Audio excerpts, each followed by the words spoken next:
ನಿರಂತರವಾಗಿ ಬೆಂಕಿ ನಂದಿಸುವ ಕಾರ್ಯ ಸ್ಥಳದಲ್ಲಿ ಆಗ್ತಾ ಇದ್ರೂ ಕೂಡ ಬೆಂಕಿ ಇನ್ನೂ ಕೂಡ ಹತೋಟಿಗೆ ಬಂದಿಲ್ಲ ಅನ್ನೋದ್ರ ಬಗ್ಗೆ ಮಾಹಿತಿ ಸಿಗ್ತಾ ಇದೆ.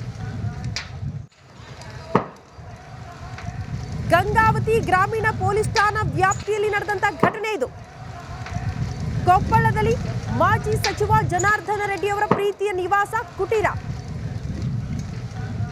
ಗಂಗಾವತಿಯ ಪಂಪಾ ಸರೋವರದ ಬಳಿ ಇರುವಂತಹ ನಿವಾಸ ಇದು. ಭವ್ಯ ಬಂಗಲೆ ಮಾಜಿ ಸಚಿವ ಜನಾರ್ದನ ರೆಡ್ಡಿ ಅವರದು. ಬಟ್ ಈಗ ಬೆಂಕಿ ಬಿದ್ದು ಯಾವ ರೀತಿ ಧಗಧಗನೆ ಹೊತ್ತಿ ಉರಿತಾ ಇದೆ ದೃಶ್ಯಗಳ ಸಮೇತ ನಿಮ್ಮ ಮುಂದೆ ಇಡ್ತಾ ಇದೆ. ಪ್ರಶ್ನೆ ಇರೋದು ಬೆಂಕಿಯ ಅವಘಡಕ್ಕೆ ಕಾರಣ ಏನು? ಈ ಬಗ್ಗೆ ಮತ್ತಷ್ಟು ಡೀಟೇಲ್ಸ್ ಅನ್ನ ಕೊಡ್ತಾ ಹೋಗ್ತಾರೆ ನಮ್ಮ ಪ್ರತಿನಿಧಿ ಈರಯ್ಯ ಹಿರೇಮಠ ನೇರ ಸಂಪರ್ಕದಲ್ಲಿ ಜಾಯಿನ್ ಆಗ್ತಿದ್ದಾರೆ. ಈರಯ್ಯ, ಬೆಂಕಿ ಅವಘಡಕ್ಕೆ ನಿಖರ ಕಾರಣ ಏನು? ಸದ್ಯಕ್ಕೆ ಸ್ಥಳದಲ್ಲಿ ಪರಿಸ್ಥಿತಿ ಯಾವ ರೀತಿ ಇದೆ? ಬೆಂಕಿ ಹತೋಟಿಗೆ ಬಂದಿದೆಯಾ ಹೇಗೆ?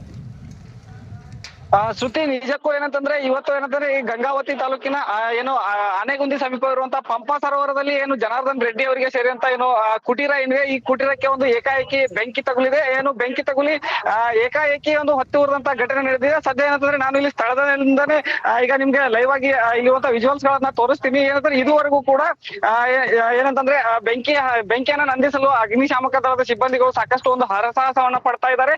ಇದು ಏನಂದ್ರೆ ಈ ಒಂದು ಜನಾರ್ದನ್ ರೆಡ್ಡಿ ಅವರ ಏನು ಈ ಕುಟೀರ ಏನಿದೆ ಪಂಪಾ ಸರೋವರದಲ್ಲಿ ಅವರು ಇಲ್ಲಿ ಬಂದಾಗ ಮತ್ತೆ ಇಲ್ಲಿ ವಿಶ್ರಾಂತಿಯನ್ನ ಮಾಡ್ಲಿಕ್ಕೆ ಏನು ನಿರ್ಮಾಣ ಮಾಡಿದಂತಹ ಈ ಒಂದು ಕುಟೀರ ಏನಿದೆ, ಈ ಕುಟೀರದಲ್ಲಿ ಅತಿ ಹೆಚ್ಚು ಹುಲ್ಲಿನಿಂದ ಏನು ಮೇಲ್ಹಾಸನ್ನ ಹಾಕ್ತಿದಂತಹ ಈ ಕುಟೀರ ಏನಿತ್ತು, ಈ ಕುಟೀರದಲ್ಲಿ ಬೆಂಕಿ ಬಿದ್ದಿರೋದ್ರಿಂದ ಸಾಕಷ್ಟು ಪ್ರಮಾಣದಲ್ಲಿ ಹೊಗೆ ಮತ್ತು ಬೆಂಕಿ ಆವರಿಸಿಕೊಂಡಿದೆ. ಹೀಗಾಗಿ ಅಂತಂದ್ರೆ ಕಳೆದ 1 ಗಂಟೆಯಿಂದ ಈಗಾಗಲೇ ಅಗ್ನಿಶಾಮಕ ದಳದ ಸಿಬ್ಬಂದಿಗಳು ಹರಸಾಹಸವನ್ನ ಪಡ್ತಾ ಇದ್ದಾರೆ. ಆದ್ರೂ ಕೂಡ ಒಳಗಡೆ ಇರುವಂತಹ ಹುಲ್ಲಿನಿಂದ ಏನು ಇದುವರೆಗೂ ದಟ್ಟವಾದಂತಹ ಹೊಗೆ ಹೊರಗಡೆ ಆವರಿಸ್ತಾ ಇದೆ. ಹೀಗಾಗಿ ಅಂತಂದ್ರೆ ಇದುವರೆಗೂ ಕೂಡ ಬೆಂಕಿ ಒಂದು ಹತೋಟಿಗೆ ಬಂದಿಲ್ಲ. ಸುಮಾರು ಏನಂತಂದ್ರೆ ಈಗಾಗಲೇ ಅಂತಂದ್ರೆ ಹಲವು ಜನರು ಏನು ರೆಡ್ಡಿ ಬೆಂಬಲಿಗರು ಏನಿದ್ದಾರೆ, ಈ ಒಂದು ಯಾರೋ ಕಿಡಿಗೇಡಿಗಳು ಈ ಒಂದು ಕೃತ್ಯವನ್ನ ಎಸಗಿದ್ದಾರೆ ಮತ್ತೆ ಕುಟೀರಕ್ಕೆ ಒಂದು ಬೆಂಕಿಯನ್ನ ಇಟ್ಟಿದ್ದಾರೆ ಅನ್ನುವಂತ ಒಂದು ಸಂಶಯವನ್ನ ಕೂಡ ವ್ಯಕ್ತಪಡಿಸ್ತಾ ಇದ್ದಾರೆ. ಮೇಲ್ನೋಟಕ್ಕೆ ಇದು ಏನಂದ್ರೆ ಶಾರ್ಟ್ ಸರ್ಕ್ಯೂಟ್ ಅಂತ ಹೇಳಿಕೆ ಕೂಡ ಆಗ್ತಾ ಇಲ್ಲ. ಯಾಕಂದ್ರೆ ಶಾರ್ಟ್ ಸರ್ಕ್ಯೂಟ್ ಆದ್ರೆ ಏನಂದ್ರೆ ಸಣ್ಣ ಪ್ರಮಾಣದಲ್ಲಿ ಒಂದು ಬೆಂಕಿಯನ್ನು ಹೊಂದ್ಕೋಬೇಕು. ಆದ್ರೆ ಇಲ್ಲಿ ಅಂತಂದ್ರೆ ಬೃಹದಾಕಾರದಂತ ಒಂದು ಬೆಂಕಿ ಏಕಾಏಕಿ ಆವರಿಸಿಕೊಂಡಿರೋದ್ರಿಂದ ಸಾಕಷ್ಟು ಒಂದು ಅನುಮಾನಕ್ಕೆ ಎಡೆ ಮಾಡಿಕೊಡ್ತಾ ಇದೆ. ಈ ಒಂದು ಪಂಪಾ ಸರೋವರದ ಪಕ್ಕದಲ್ಲಿ ಏನು ಈ ಒಂದು ಕುಟೀರ ಏನಿದೆ, ಇಲ್ಲಿ ಸಾಕಷ್ಟು ಜನ ಪ್ರವಾಸಿಗರು ಬರ್ತಾರೆ. ಆದ್ರೆ ಇವತ್ತು ಇಲ್ಲಿ ಯಾರು ಬಂದಿದ್ರು ಮತ್ತೆ ಈ ಒಂದು ಕೃತ್ಯಕ್ಕೆ ಕಾರಣ ಏನು ಅನ್ನೋದು ನಂತರ ತನಿಖೆಯ ನಂತರವೇ ಗೊತ್ತಾಗ್ಲಿದೆ. ಶ್ರುತಿ, ಈಗ ಈರಯ್ಯ ಅವರು ರಾಜಕೀಯದಲ್ಲಿ ಇರೋದ್ರಿಂದ ಸಹಜವಾಗಿ ಕೆಲವರು ಯಾರು ಆಗದೆ ಇರೋರು ಕೂಡ ಇಂಥ ಕೃತ್ಯ ಎಸಗಿರಬಹುದು ಅನ್ನುವಂತ ಅನುಮಾನ ಸಹಜವಾಗಿ ಮೇಲ್ನೋಟಕ್ಕೆ ವ್ಯಕ್ತವಾಗುತ್ತೆ. ಬಟ್ ಈ ಘಟನೆ ಆದಾಗ ಮನೇಲಿ ಯಾರು ಇರ್ಲಿಲ್ವಾ? ಆಗಾಗ ಬಂದು ಹೋಗ್ತಾ ಇದ್ರು ಸರಿ, ಅಟ್ಲೀಸ್ಟ್ ಕೆಲಸಕ್ಕೆ ಅಂತ ಯಾರಾದ್ರೂ ಇದ್ರಂತ ಅಥವಾ ಯಾರು ಕೂಡ ಇಲ್ದೇ ಇರೋ ಸಂದರ್ಭದಲ್ಲಿ ಆಗಿರುವ ಅವಘಡನ ಇದು? ಖಂಡಿತ ಶ್ರುತಿ, ಏನಂತಂದ್ರೆ ನಿಜಕ್ಕೂ ಜನಾರ್ದನ್ ರೆಡ್ಡಿ ಅವರು ಅಂತಂದ್ರೆ ಒಂದು ಪ್ರಭಾವಿ ರಾಜಕಾರಣಿ. ಈ ಒಂದು ಭಾಗದಲ್ಲಿ ಏನು ಕಳೆದ ಚುನಾವಣೆ ನಂತರ ಈ ಒಂದು ಭಾಗದಲ್ಲಿ ಅತಿ ಹೆಚ್ಚಾಗಿ ಆಕ್ಟಿವ್ ಆಗಿದ್ರು. ಮತ್ತೆ ಇಲ್ಲಿ ಅಸಹಜವಾಗಿ ಕೆಲವೊಂದು ರಾಜಕೀಯ ವಿರೋಧಿಗಳು ಕೂಡ ಇರ್ತಾರೆ.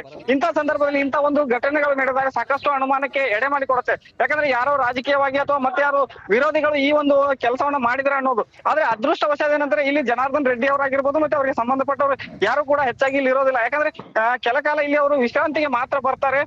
ಬಂದಾಗ ಕೆಲ ಕಾಲ ವಿಶ್ರಾಂತಿಯನ್ನು ಪಡೆದು ಮತ್ತೆ ಅವರು ತಮ್ಮ ಮೂಲ ನಿವಾಸಕ್ಕೆ ತೆರಳುತ್ತಾರೆ. ಹೀಗಾಗಿ ಏನಂತಂದ್ರೆ ಇಲ್ಲಿ ಈ ಒಂದು ಬೆಂಕಿ ಅವಘಡ ನಡೆದಂತ ಸಂದರ್ಭದಲ್ಲಿ ಯಾರು ಕೂಡ ಜನಾರ್ದನ್ ರೆಡ್ಡಿಗೆ ಅವರಿಗೆ ಸಂಬಂಧಪಟ್ಟಂತವ್ರು ಯಾರು ಕೂಡ ಇರ್ಲಿಲ್ಲ. ಹೀಗಾಗಿ ಅದೃಷ್ಟವಶಾತ್ ಯಾರಿಗೂ ಏನೂ ಆಗಿಲ್ಲ. ಕೇವಲ ಈ ಒಂದು ಕುಟೀರ ಏನಿದೆ ನಿರಂತರವಾಗಿ ಏನು ಹೊತ್ತಿ ಉರಿತಾ ಇದೆ. ಶ್ರುತಿ, ಈಗ ಓಕೆ ಈರಯ್ಯ, ಧನ್ಯವಾದಗಳು ತಮ್ಮೆಲ್ಲ ಮಾಹಿತಿಗೆ. ಎಕ್ಸಾಕ್ಟ್ಲಿ ನಮ್ಮ ಪ್ರತಿನಿಧಿ ಮಾಹಿತಿ ಕೊಡ್ತಾ ಇದ್ರು. ಒಬ್ಬ ಪ್ರಭಾವಿ ರಾಜಕಾರಣಿ, ಅದು ಕೂಡ ಈ ಬಾರಿಯ ವಿಧಾನಸಭೆಯ ಬಳಿಕ ಆ ಭಾಗದಲ್ಲಿ ಹೆಚ್ಚು ಚಟುವಟಿಕೆಗಳಲ್ಲಿ ರಾಜಕೀಯ ಚಟುವಟಿಕೆ